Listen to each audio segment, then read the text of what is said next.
ವಿಜ್ಞಾನ ತರಗತಿಗಳು @VSR YouTube ಚಾನೆಲ್ಗೆ ನಿಮಗೆ ಸ್ವಾಗತ. ವಿಡಿಯೋ ನೋಡೋಕ್ಕೂ ಮುಂಚೆ ಚಾನೆಲ್ ಅನ್ನು ಸಬ್ಸ್ಕ್ರೈಬ್ ಮಾಡಿ ಮತ್ತು ಲೈಕ್ ಮಾಡೋದನ್ನು ಮರೆಯಬೇಡಿ. ನಿಮ್ಮ ಲೈಕ್ಗಳು ಉತ್ತಮ ವಿಡಿಯೋಗಳನ್ನು ಮಾಡಲು ನಮಗೆ ಪ್ರೇರಣೆ ನೀಡುತ್ತವೆ. ಲೈಕ್ ಮಾಡ್ತೀರಾ ತಾನೇ?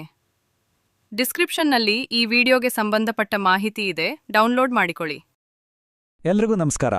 ರಸಾಯನಶಾಸ್ತ್ರ ಅಂದ್ರೆ ಕೆಮಿಸ್ಟ್ರಿ ಈ ಪದ ಕೇಳಿದ ತಕ್ಷಣ ನೆನಪಾಗೋದು ದೊಡ್ಡದೊಂದು ಲ್ಯಾಬ್, ಟೆಸ್ಟ್ ಟ್ಯೂಬ್ಗಳು ಅಲ್ವಾ? ಆದರೆ ನಿಜ ಹೇಳ್ಬೇಕಂದ್ರೆ ಕೆಮಿಸ್ಟ್ರಿ ಅನ್ನೋದು ಅಲ್ಲಷ್ಟೇ ಸೀಮಿತವಾಗಿಲ್ಲ. ಅದು ನಮ್ಮ ಸುತ್ತಮುತ್ತ, ಹೌದು, ನಮ್ಮ ಮನೆಯ ಪ್ರತಿಯೊಂದು ಮೂಲೆಲೂ ಅಡಗಿದೆ. ಹಾಗಿಲ್ರಿ, ಬನ್ನಿ ನಮ್ಮ ಮನೇಲಿ ಅಡಗಿರೋ ಆ ಕೆಮಿಸ್ಟ್ರಿ ರಹಸ್ಯಗಳನ್ನ ಒಂದೊಂದಾಗಿ ನೋಡೋಣ. ಮೊದಲಿಗೆ ಒಂದು ಸರಳ ಪ್ರಶ್ನೆಯಿಂದ ಶುರು ಮಾಡೋಣ. ಎಲ್ಲರಿಗೂ ಇಷ್ಟವಾಗುವ ಕೇಕ್ ಅದು ಹೇಗೆ ಅಷ್ಟು ಸ್ಪಾಂಜ್ ಥರ ಉಬ್ಬುತ್ತೆ ಮತ್ತು ಸಾಫ್ಟ್ ಆಗಿರುತ್ತೆ ಅಂತ ಎಂದಾದ್ರೂ ಯೋಚನೆ ಮಾಡಿದೀರಾ?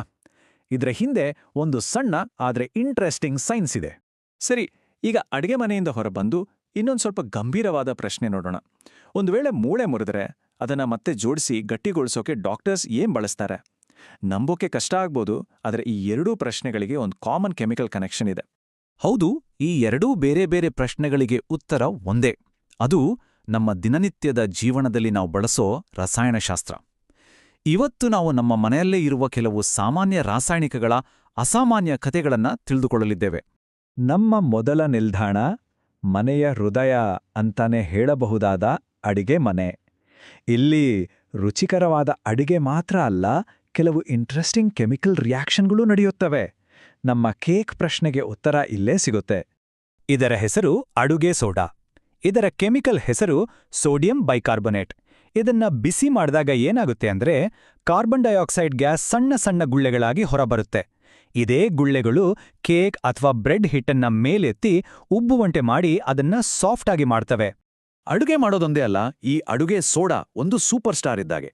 ಇದನ್ನ ಬೇಕಿಂಗ್ ಪೌಡರ್ನಲ್ಲಿ, ಅಗ್ನಿಶಾಮಕಗಳಲ್ಲಿ, ಅಷ್ಟೇ ಯಾಕೆ ಕೆಲವೊಮ್ಮೆ ಹೊಟ್ಟೆಯಲ್ಲಿ ಅಸಿಡಿಟಿ ಆದಾಗ ಆಂಟಾಸಿಡ್ ಆಗಿ ಕೂಡ ಬಳಸ್ತಾರೆ. ಅಡಿಗೆ ಮನೆಯಲ್ಲಿರುವ ಇನ್ನೊಂದು ಪ್ರಮುಖ ರಾಸಾಯನಿಕ ಅಂದ್ರೆ ವಾಷಿಂಗ್ ಸೋಡಾ. ಇದರ ಕೆಮಿಕಲ್ ಹೆಸರು ಸೋಡಿಯಂ ಕಾರ್ಬೋನೇಟ್. ಇದು ಅಡಿಗೆ ಸೋಡಾದ ಸಂಬಂಧಿ ಇದ್ದಾಗೆ, ಆದರೆ ಇದರ ಕೆಲ್ಸನೇ ಬೇರೆ. ವಾಷಿಂಗ್ ಸೋಡಾವನ್ನ ಗಾಜು ಮತ್ತು ಬೊರಾಕ್ಸ್ನಂತಹ ವಸ್ತುಗಳ ತಯಾರಿಕೆಯಲ್ಲಿ ಬಳಸ್ತಾರೆ. ಅಷ್ಟೇ ಅಲ್ಲ, ನೀರು ತುಂಬಾ ಗಡ್ಸಾಗಿದ್ರೆ ಅಂದ್ರೆ ಹಾರ್ಡ್ ವಾಟರ್ ಆಗಿದ್ರೆ ಅದನ್ನ ಮೃದುಗೊಳಿಸೋಕೆ ಇದು ಸಹಾಯ ಮಾಡುತ್ತೆ. ಜೊತೆಗೆ ಮನೆ ಕ್ಲೀನಿಂಗ್ಗೆ ಇದೊಂದು ಅತ್ಯುತ್ತಮ ರಾಸಾಯನಿಕ. ಈಗ ಅಡುಗೆ ಮನೆಯಿಂದ ಹೊರ ಬಂದು ನಮ್ಮ ಮನೆಯ ಮೆಡಿಸಿನ್ ಕ್ಯಾಬಿನೆಟ್ ಕಡೆಗೆ ಹೋಗೋಣ. ನೆನ್ಪಿದೆಯಾ, ಅಡುಗೆ ಸೋಡಾ ಆಂಟಾಸಿಡ್ ಆಗಿ ಕೆಲಸ ಮಾಡುತ್ತೆ ಅಂತ ಹೇಳಿದ್ದು? ಅದೇ ನಮ್ಮನ್ನ ಆರೋಗ್ಯ ಮತ್ತು ಚಿಕಿತ್ಸೆಯ ರಸಾಯನಶಾಸ್ತ್ರದ ಕಡೆಗೆ ಕರ್ಕೊಂಡು ಹೋಗುತ್ತೆ. ಹೌದು, ಅಡುಗೆ ಸೋಡಾ ಒಂದು ಸೌಮ್ಯವಾದ ಬೇಸ್. ಅಂದ್ರೆ ಇದು ಹೊಟ್ಟೆಯಲ್ಲಿರೋ ಹೆಚ್ಚುವರಿ ಆಸಿಡ್ ಜೊತೆ ರಿಯಾಕ್ಟ್ ಮಾಡಿ ಅದನ್ನ ನ್ಯೂಟ್ರಲೈಸ್ ಮಾಡುತ್ತೆ. ಇದರಿಂದ ಅಸಿಡಿಟಿ ಅಥವಾ ಅಜೀರ್ಣದಿಂದ ತಾತ್ಕಾಲಿಕವಾಗಿ ರಿಲೀಫ್ ಸಿಗುತ್ತೆ. ಓಕೆ, ಈಗ ನಮ್ಮ ಆರಂಭದ ಎರಡನೇ ಪ್ರಶ್ನೆಗೆ ಉತ್ತರ ಹುಡ್ಕೋಣ. ಮುರಿದ ಮೂಳೆಗಳನ್ನ ಹೇಗೆ ಸರಿ ಮಾಡ್ತಾರೆ? ಉತ್ತರ ಇಲ್ಲಿದೆ: ಪ್ಲಾಸ್ಟರ್ ಆಫ್ ಪ್ಯಾರಿಸ್. ಇದರ ರಾಸಾಯನಿಕ ಹೆಸರು ಕ್ಯಾಲ್ಸಿಯಂ ಸಲ್ಫೇಟ್ ಹೆಮಿಹೈಡ್ರೇಟ್.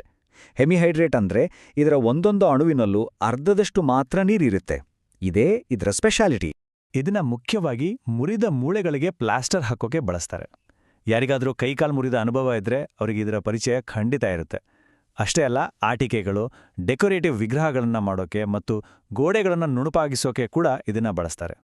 ಆದರೆ ಪ್ಲಾಸ್ಟರ್ ಆಫ್ ಪ್ಯಾರಿಸ್ ಬಗ್ಗೆ ಒಂದು ತುಂಬಾ ಮುಖ್ಯವಾದ ವಿಷಯ ಇದೆ. ಅದನ್ನ ಯಾವಾಗ್ಲೂ ತೇವಾಂಶ ಇಲ್ಲದ ಅಂದ್ರೆ ಮಾಯಿಶ್ಚರ್ ಪ್ರೂಫ್ ಕಂಟೈನರ್ನಲ್ಲೇ ಇಡಬೇಕು. ಆದರೆ ಯಾಕೆ ಹಾಗೆ ಇಡದಿದ್ರೆ ಏನಾಗುತ್ತೆ? ಅದಕ್ಕೊಂದು ಬಲವಾದ ವೈಜ್ಞಾನಿಕ ಕಾರಣವಿದೆ. ಕಾರಣ ಸಿಂಪಲ್. ಪ್ಲಾಸ್ಟರ್ ಆಫ್ ಪ್ಯಾರಿಸ್ಗೆ ನೀರ್ ತಾಗಿದ್ರೆ ಸಾಕು, ಅದು ತಕ್ಷಣ ರಿಯಾಕ್ಟ್ ಆಗಿ ಕಲ್ಲಿನ ಥರ ಗಟ್ಟಿಯಾಗ್ಬಿಡುತ್ತೆ. ಅದಕ್ಕೆ ಅದನ್ನ ಬಳಸೋಕೂ ಮುಂಚೆ ಅದು ಹಾಳಾಗ್ಬಾರ್ದು ಅಂದ್ರೆ ನೀರಿಂದ ದೂರ ಇಡ್ಲೇಬೇಕು. ಸರಿ, ನಮ್ಮ ಮನೆಯೊಳಗಿನ ಪ್ರವಾಸದ ಮುಂದಿನ ಭಾಗಕ್ಕೆ ಹೋಗೋಣ. ಅದುವೇ ಸ್ವಚ್ಛತೆ. ಬಟ್ಟೆಗಳನ್ನ ಬೆಳ್ಳಗೆ ಮಾಡೋಕೆ ಮತ್ತು ನೀರನ್ನ ಶುದ್ಧೀಕರಿಸೋಕೆ ಕೆಮಿಸ್ಟ್ರಿ ಹೇಗೆ ಹೆಲ್ಪ್ ಮಾಡುತ್ತೆ ಅಂತ ನೋಡೋಣ. ಈಗ ಪರಿಚಯ ಮಾಡ್ಕೊಳ್ಳೋಣ ಬ್ಲೀಚಿಂಗ್ ಪೌಡರ್ ಅಥವಾ ಚಲುವೆ ಪುಡಿ ಅಂತಾನೂ ಹೇಳ್ತಾರೆ. ಇದರ ಕೆಮಿಕಲ್ ಹೆಸರು ಕ್ಯಾಲ್ಸಿಯಂ ಆಕ್ಸಿಕ್ಲೋರೈಡ್. ಹೆಸರೇ ಹೇಳೋ ಹಾಗೆ ಇದೊಂದು ಬಹಳ ಪವರ್ಫುಲ್ ಆದ ಬ್ಲೀಚಿಂಗ್ ಏಜೆಂಟ್. ಇದನ್ನ ಟೆಕ್ಸ್ಟೈಲ್ ಫ್ಯಾಕ್ಟರಿಗಳಲ್ಲಿ ಬಟ್ಟೆಗಳಿಗೆ ಬಿಳುಪು ಕೊಡೋಕ್ಕೆ ಬಳಸ್ತಾರೆ. ಲಾಂಡ್ರಿಯಲ್ಲಿ ಕೂಡ ಬಿಳಿ ಬಟ್ಟೆಗಳನ್ನ ಇನ್ನಷ್ಟು ಬಿಳುಪಾಗಿಸೋಕೆ ಉಪಯೋಗಿಸ್ತಾರೆ. ಆದ್ರೆ ಇದರ ಅತಿದೊಡ್ಡ ಉಪಯೋಗ ಅಂದ್ರೆ ಕುಡಿಯೋ ನೀರನ್ನ ಶುದ್ಧೀಕರಿಸಿ ಅದರಲ್ಲಿರೋ ಅಪಾಯಕಾರಿ ಕ್ರಿಮಿಗಳನ್ನ ನಾಶ ಮಾಡೋದು. ಇಲ್ಲಿಯವರೆಗೆ ನಾವು ಬೇಕಿಂಗ್ ಸೋಡಾ, ಪ್ಲಾಸ್ಟರ್ ಆಫ್ ಪ್ಯಾರಿಸ್ನಂತಹ ಕಾಂಪೌಂಡ್ಸ್ ಬಗ್ಗೆ ಮಾತಾಡಿದ್ವಿ. ಈಗ ಇವುಗಳನ್ನು ರೂಪಿಸುವ ಮೂಲಧಾತುಗಳಾದ ಲೋಹಗಳು ಮತ್ತು ಅಲೋಹಗಳ ಬಗ್ಗೆ ಸ್ವಲ್ಪ ತಿಳಿದುಕೊಳ್ಳೋಣ. ಈ ಸ್ಲೈಡ್ನಲ್ಲಿ ಲೋಹಗಳು ಮತ್ತು ಅಲೋಹಗಳ ನಡುವಿನ ಮುಖ್ಯ ವ್ಯತ್ಯಾಸಗಳನ್ನು ನೋಡಬಹುದು. ಲೋಹಗಳು ಸಾಮಾನ್ಯವಾಗಿ ಹೊಳಿತಾವೆ, ಚಿನ್ನ, ಬೆಳ್ಳಿ ಹಾಗೆ. ಅವುಗಳನ್ನು ತಟ್ಟಿ ತೆಳುವಾದ ಶೀಟ್ ಮಾಡ್ಬೋದು ಅಥವಾ ತಂತಿ ರೀತಿ ಎಳಿಬೋದು. ಅವು ಹೀಟ್ ಮತ್ತು ಎಲೆಕ್ಟ್ರಿಸಿಟಿಯ ಉತ್ತಮ ವಾಹಕಗಳು. ಅದಕ್ಕೆ ಅಲ್ವಾ ನಮ್ಮ ಮನೆಯ ವೈರ್ಗಳೆಲ್ಲ ತಾಮ್ರದಿಂದ ಮಾಡಿರೋದು. ಆದರೆ ಅಲೋಹಗಳು, ಉದಾಹರಣೆಗೆ ಕಲ್ಲಿದ್ದಲು, ಈ ಯಾವ ಗುಣಗಳನ್ನು ಸಾಮಾನ್ಯವಾಗಿ ಹೊಂದಿರುವುದಿಲ್ಲ. ಆದರೆ ವಿಜ್ಞಾನದಲ್ಲಿ ಯಾವಾಗ್ಲೂ ರೂಲ್ಸ್ಗಳಿಗೆ ಕೆಲವು ಎಕ್ಸೆಪ್ಷನ್ಸ್ಗಳು ಇದ್ದೇ ಇರ್ತವೆ. ಈಗ ನಾವು ನೋಡಿದ ನಿಯಮಗಳನ್ನೇ ಮುರಿಯೋ ಕೆಲವು ರೆಬಲ್ ಎಲಿಮೆಂಟ್ಸ್ ಬಗ್ಗೆ ತಿಳ್ಕೊಳ್ಳೋಣ.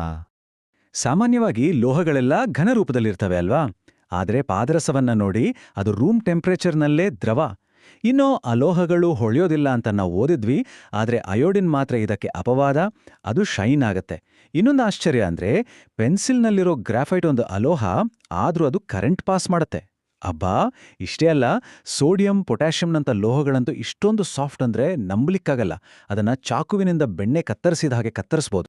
ಮತ್ತು ಕೊನೆಯದಾಗಿ ಒಂದು ಅದ್ಭುತವಾದ ಸಂಗತಿ. ಚಿನ್ನ, ಬೆಳ್ಳಿ, ಪ್ಲಾಟಿನಂನಂತಹ ಅಮೂಲ್ಯ ಲೋಹಗಳು ತುಂಬಾ ಸೋಂಬೇರಿ. ಅಂದ್ರೆ ಅವು ಬೇರೆ ಎಲಿಮೆಂಟ್ಸ್ ಜೊತೆ ಸುಲಭವಾಗಿ ರಿಯಾಕ್ಟ್ ಆಗಲ್ಲ. ಇದೇ ಕಾರಣಕ್ಕೆ ಅವು ಪ್ರಕೃತಿಯಲ್ಲಿ ಶುದ್ಧ ರೂಪದಲ್ಲಿ ತಮ್ಮದೇ ಆದ ವೈಭವದಲ್ಲಿ ನಮಗೆ ಸಿಗ್ತವೆ. ನಮ್ಮ ಮನೆಯೊಳಗಿನ ಈ ಸಣ್ಣ ಕೆಮಿಸ್ಟ್ರಿ ಪ್ರಪಂಚದ ಪ್ರಯಾಣ ಇಲ್ಲಿಗೆ ಮುಗಿಯಿತು. ಆದ್ರೆ ಯೋಚನೆ ಮಾಡಿ ನೋಡಿ, ನಮ್ಮ ಸುತ್ತಮುತ್ತ ಇನ್ನೂ ಎಷ್ಟೊಂದು ವೈಜ್ಞಾನಿಕ ರಹಸ್ಯಗಳು ಅಡಗಿರಬಹುದು. ಮುಂದಿನ ಬಾರಿ ಕೇಕ್ ಬೇಕ್ ಮಾಡುವಾಗ ಅಥವಾ ಬಿಳಿ ಬಟ್ಟೆಗಳನ್ನು ನೋಡುವಾಗ ಅದರ ಹಿಂದಿನ ರಸಾಯನಶಾಸ್ತ್ರದ ಬಗ್ಗೆ ಒಂದು ಕ್ಷಣ ಯೋಚನೆ ಬರುತ್ತೆ ಅಲ್ವೇ?